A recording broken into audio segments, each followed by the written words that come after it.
I get a call from my CFO. I'm in the accounting department, accounts payable, and the account says, "Hey, this customer just called me. Their account number changed. You need to change the account number and resend that check because the other check, cancel it, no big deal, Yeah. done. The money's gone." Yeah, it's gone, never to be seen, never to be recovered again. And actually, we see this attack over and over and over and over again in the same chain as the ransomware. Welcome to Embracing Digital Transformation, where we investigate effective change leveraging people, process, and technology. This is Darren Pulsford, Chief Solution Architect, author, and most importantly, your host. On today's episode, understanding GenAI-enabled cyberattacks with cybersecurity professionals Stephani Sabitini and Marcelo Ardiles. Stephani, Marcelo, welcome to the show. Thank you. Thanks for having us. Hey, Stephani, you reached out to me. We did a podcast 2 years ago talking about ransomware. You scared the living daylights out of me then, but you said don't panic. So I've been good. I haven't been panicking too much. And then you decided to bring one of your friends on the show to give us an update on what's going on with ransomware, and specifically it's almost the birthday of ChatGPT. That's coming up in the end of November, and how that's changed the landscape. But before we get started with that, Stephani, it's been 2 years. What's been going on with you for the last 2 years? And then we'll ask Marcelo the same thing.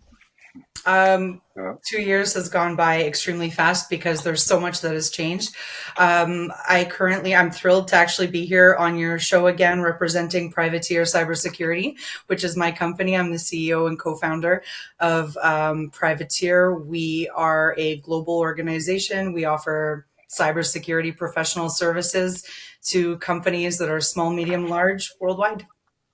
So, Stephani, that's awesome. You took the dive. You did your own thing. That's awesome. It's exciting to see an entrepreneur going out there.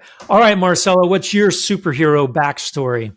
Oh, thank you, Darren. So I've been in cybersecurity for many years. I'm the CEO of MailSec. MailSec is a cybersecurity company specialized in mail security. So we created a suite of products to help companies implement email authentication protocols and handle all these kind of email-related attacks. So as we were talking, probably ransomware, these kind of things, we know that email is the most common entry point for cybercriminals. So we do a lot of things regarding email security. Okay, but Marcelo, how'd you get started? Oh, I started like many years ago. I don't know that many years ago because you don't look that old to me. Oh, yes. I started many years ago. I started working as a technical support. So my background is in software engineering. I started working as a system administrator for Siemens. Then I do a lot of consulting. I did my studies in France. So I have a Master of Science in Computer Security. I worked for big consulting firms. And it's been like 4 years. I'm here in Montreal, Canada. So doing consulting, and a year ago, more or less, I found this company, MailSec.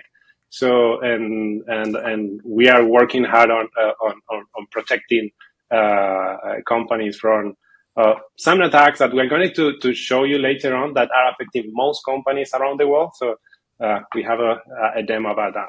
All right, I can't wait. I can't wait to see it. And but hey, let's just dive in. All right, because this has been great. Stephani, I'll pitch this to you. Last time we talked a lot about ransomware, and you mentioned the number one day for ransomware attacks was Christmas Eve.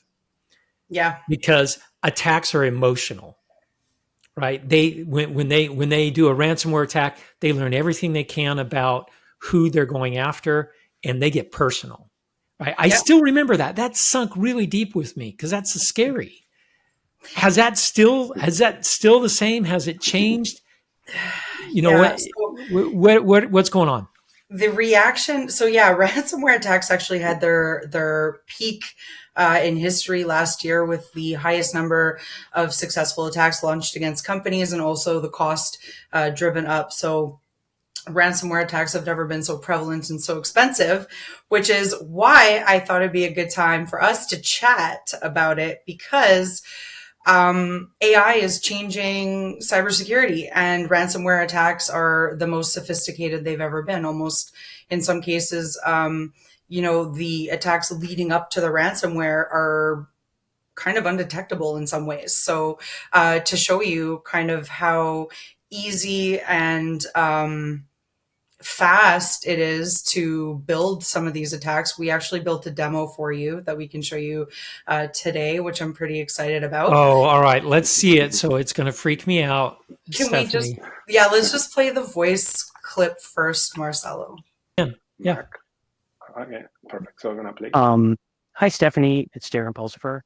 I came across your LinkedIn profile, and I think you'd be a great fit for my podcast series called Embracing Digital Transformation. I'll send you an email so we can set up a quick chat. Okay, bye. That's pretty good. That's pretty good. There are threat actors that have, unlimited time and resources to perfect these things, and you can actually train the models. They get better and better.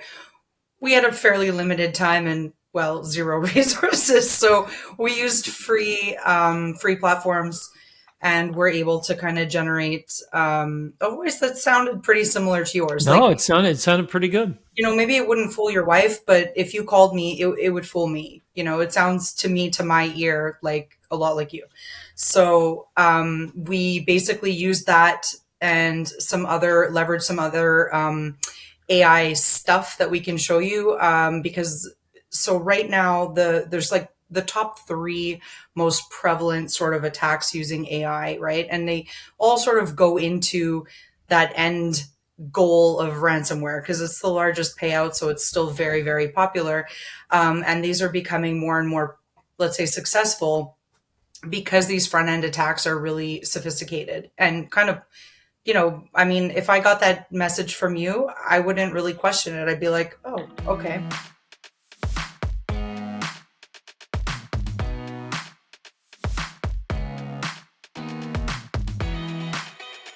It's really interesting, Stephanie, because it's a social attack. It's not a technology attack. Yeah. You're going socially at someone, right? You cloned my voice, right? Yes. And so you're pretending to be me, but in a social context. Right. So this is it's called impersonation attacks. And this happens all the time, right? So phishing, emails, spear phishing, which is more targeted. These are all what we call, social engineering attacks. So in this case, we're sort of using your voice and your podcast as a way to sort of start a conversation with somebody, and tricking them into doing something else that we want next, right? And all towards the end goal of a ransomware attack. So this is something that's very, very common that we see all the time now.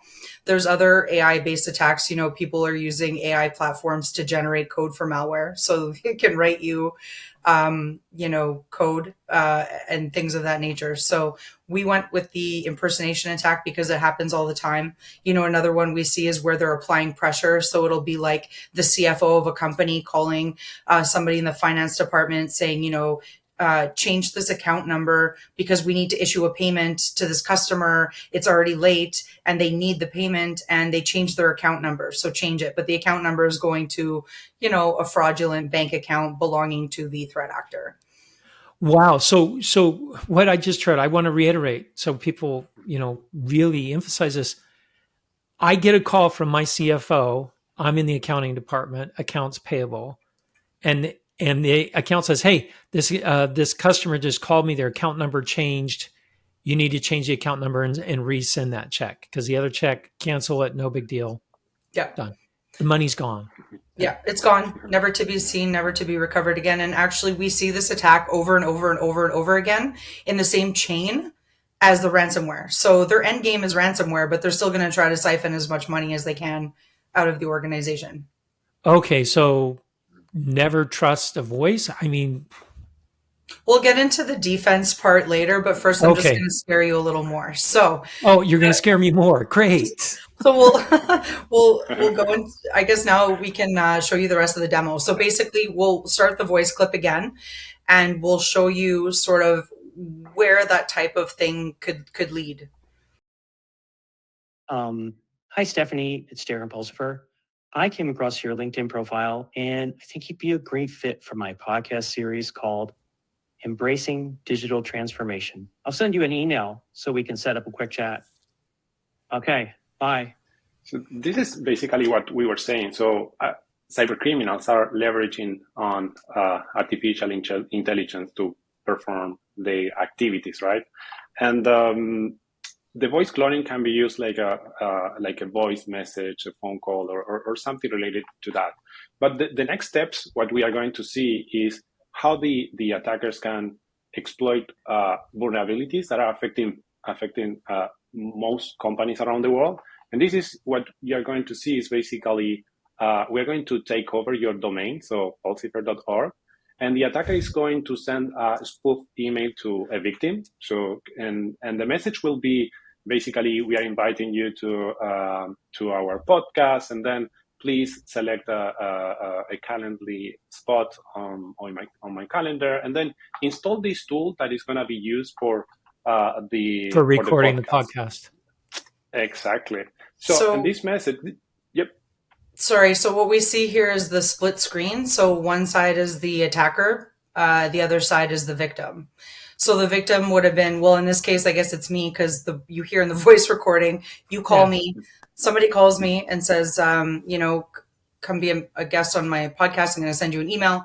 So now Marcelo is showing us on one side.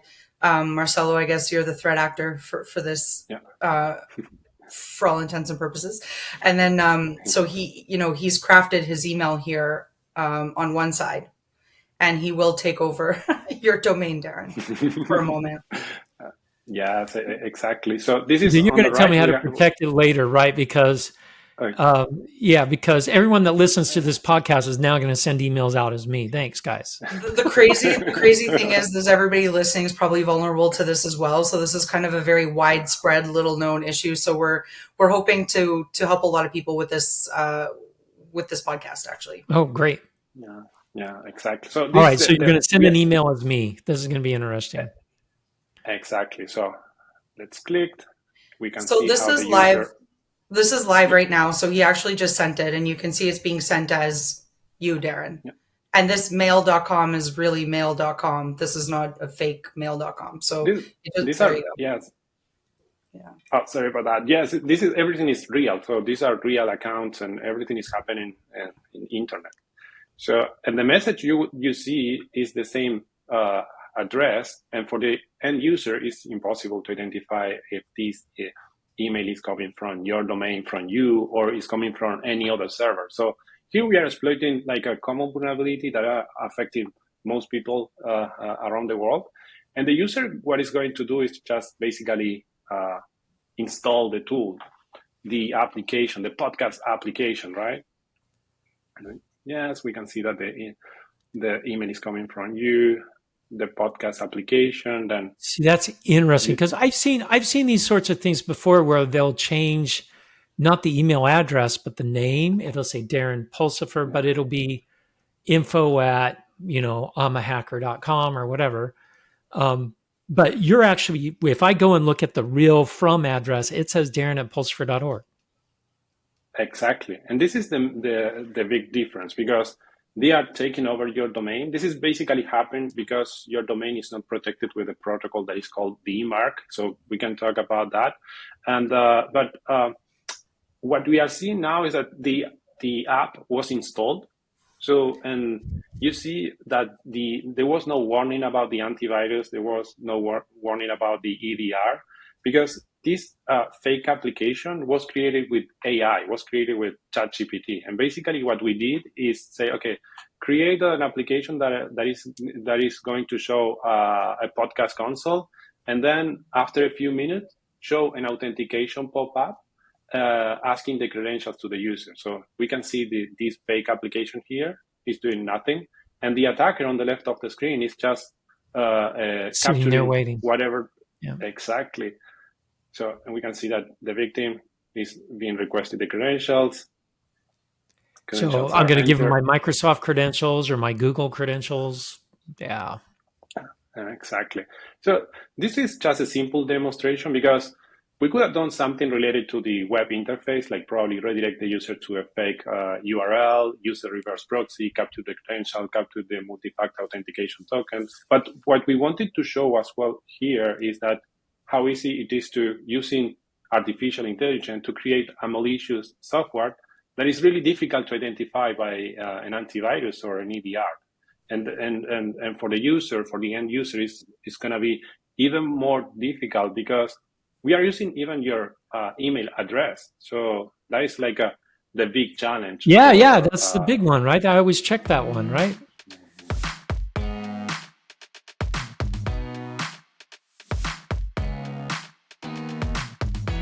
This was like a quick little demo just to show you sort of Well, live. thanks, guys. Now I'm totally exposed.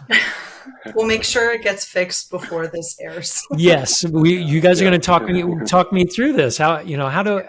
Yeah. So if I'm in a big company, or big companies probably have better protections around this. I wouldn't. No, they don't. No. Actually. Oh. No, they don't. Can you imagine a smaller mid-sized company? They're like totally exposed. Yeah. So the thing about DMARC that Marcelo was mentioning is that it's, I don't know, it's just, it's like well known for being sort of tricky for setting up properly. And a lot of organizations overlook it or just do it wrong. Yeah.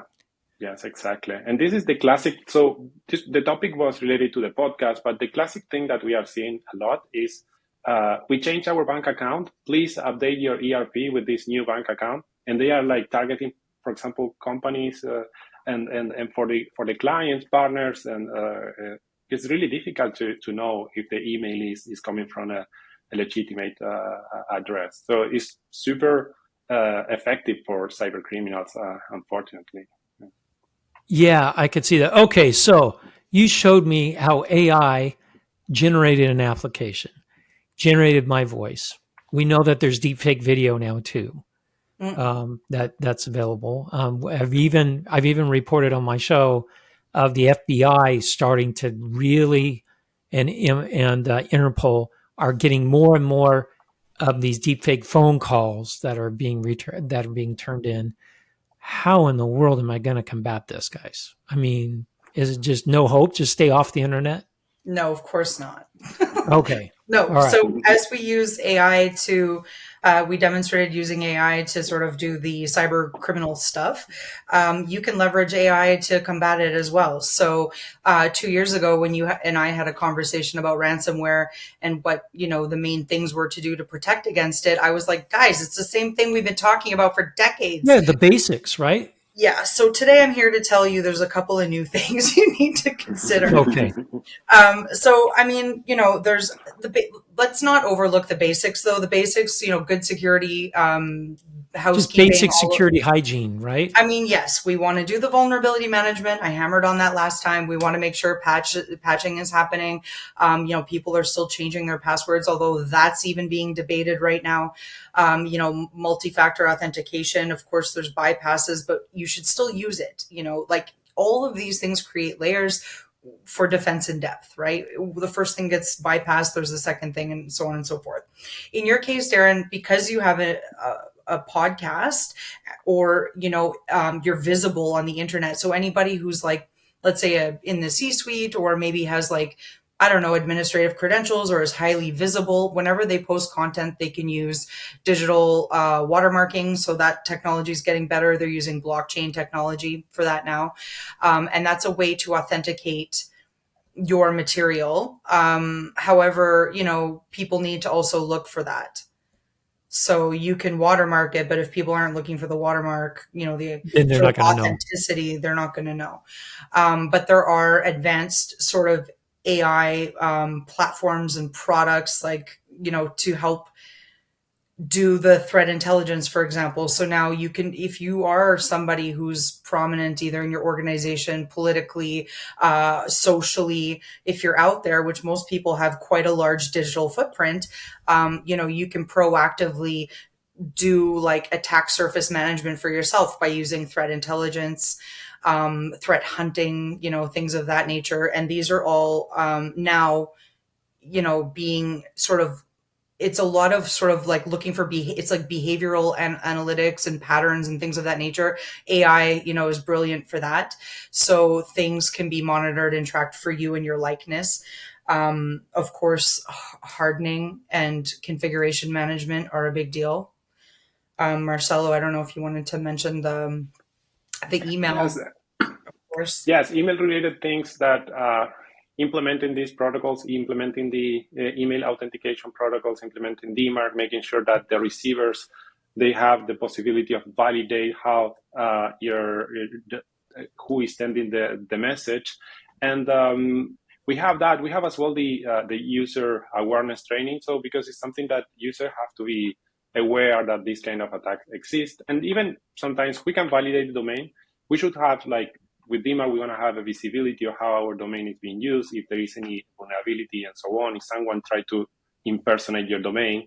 But we have to cover that as well with training and make sure that everybody is aware of this and they know what to do. Because we can have this kind of attacks, or we can have a legitimate address that were hacked. So, and the message can be a legitimate message, but by an attacker that hijacked an account. So there are many things. So, but as Steph said, this is like another layer of protection. So we have to make sure that we are implementing as many layers as possible to make sure that we are making the life of the attackers harder. So think about the traditional phishing campaigns, right? Right. Think about the traditional user awareness training. These things need to evolve because they don't cover the risk anymore. So organizations and people need to kind of be aware that this is the game now. This is how it's changing. And the traditional, I'd say, user awareness training methods are just, they didn't work very well before. So if your organization, for example, is rolling out annual awareness training for compliance and everybody in the organization is getting the exact same training that they just click, do a quiz and pass. Well, yeah, that's what everyone does. Yeah. It's not effective. It does not work at all. So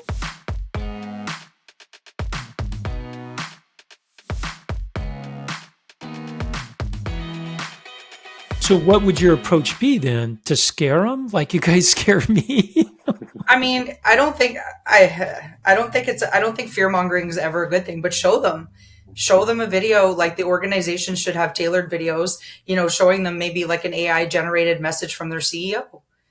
And then the CEO can, basically say that actually wasn't me, and it could be something ridiculous like, hey, everybody's getting Mondays off fully paid, for the rest of the year.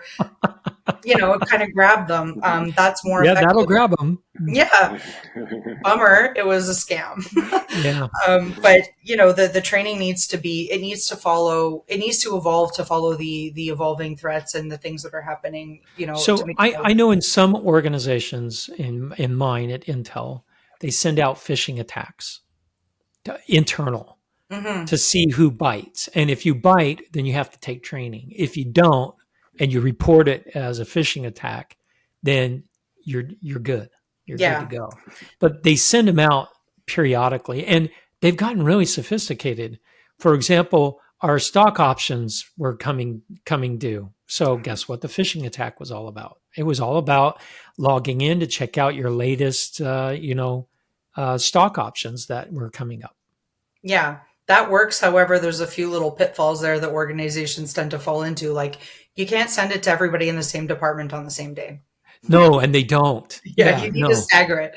Yeah, they stagger it and they do these things. But this new type of attack, I have not seen them try against us yet, for us internally. So what you're saying is those old tracks that were used, we've got to change because the attack is different now. It includes, because you guys include a video, an audio, and an email. Mm-hmm. That's verification. To me, hey, I'm expecting this email to come in. Yep. Darren just said it was coming in. Yeah. So that's tricky. That is really tricky. Yeah, and that's not, that's not, I wouldn't even say that's at the level of sophistication that we see. That was not, let's say it was an advanced persistent threat or, some of the attacks we see are by motivated attackers that are financially motivated and have a lot of financial resources, technology. They can really perfect these. And we have seen, I have a few cases, like use cases, recently, like within the past week, where I have seen prominent people, political figures, basically getting their likeness stolen and different things coming out in the media. So now the media is being impersonated. So let's say, for example, it's like NBC, it looks like NBC, and it's being circulated all over the internet, and it's misinformation that could be quite damaging to certain people in varying positions. So do I need an army of white hats like you guys to help me get through this? Because training alone doesn't sound like it's going to be enough. I mean, the business side of me running privateer, I want to say yes. Yes, Of course. like, call me for sure. No, I mean, the thing about the experts, and I mentioned this in our last time, and I think it's really relevant, organizations, this is not something that they do day in and day out. So they might think that they have all bases covered, but experts work in this. We live this daily, like all the time. We've seen every case scenario, morning, noon, and night. This is all we do. So we can help you immediately, and you won't make there's no mistakes, when you have experts involved, hopefully. That's the whole point, so I would say, to beat the learning curve, especially if you're in an emergency situation or a crisis situation, definitely call experts.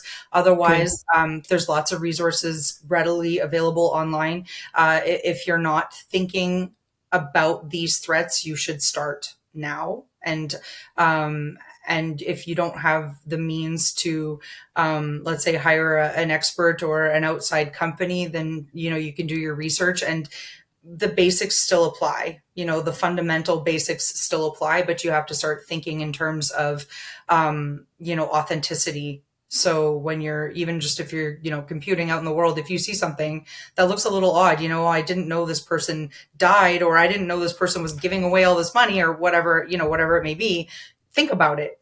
Maybe it's not real. Chances are it's not real, so. Yeah. There's something about your gut is going to tell you too, right? I mean, something's a little off, right? Yeah. That's going to help some. So sometimes it's very hard to tell though, it's very hard to tell. All right. So you gave me a bunch of stuff to think about. I've got to put DMARC on my pulsifer.org. Thank you very much, Marcelo. Yes. I got to learn about that, which you guys are going to help me get this done. I know, because I know you guys well enough that if not, you'll be sending emails out as me all over the place.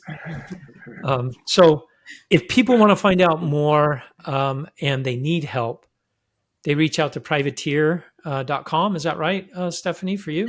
It's privateer.ca. .ca? We're a Canadian company. You're in Canada. Yeah, we operate globally, but we have the .ca for now. Nice. And then Marcelo, for you? Mailsec.ca. So yes. Mailsec.ca. Exactly. Yes. Yeah, Mailsec is link. Mailsec is a product that basically will do all the email security for you, which is really nice. All right. You sold me on it. Gosh, you guys are so mean. Sometimes the products help though, because we can't, like a human can't do that, right? So the AI, the monitoring, the even just being able to identify deep fake stuff, there's technology that does that. So it's best to utilize that. Yeah, definitely leverage what's out there for sure. All right, guys. Hey, this has been great. We absolutely are going to have you come back on the show because every time I talk to you, Stephanie, I get more scared, but I also learned some invaluable things. So thank you guys for coming on the show. Thank you for having us. That was so much fun. Thank you, Darren. Thank you for listening to Embracing Digital Transformation today. If you enjoyed our podcast, give it 5 stars on your favorite podcasting site or YouTube channel. You can find out more information about Embracing Digital Transformation at embracingdigital.org. Until next time, go out and embrace the digital revolution.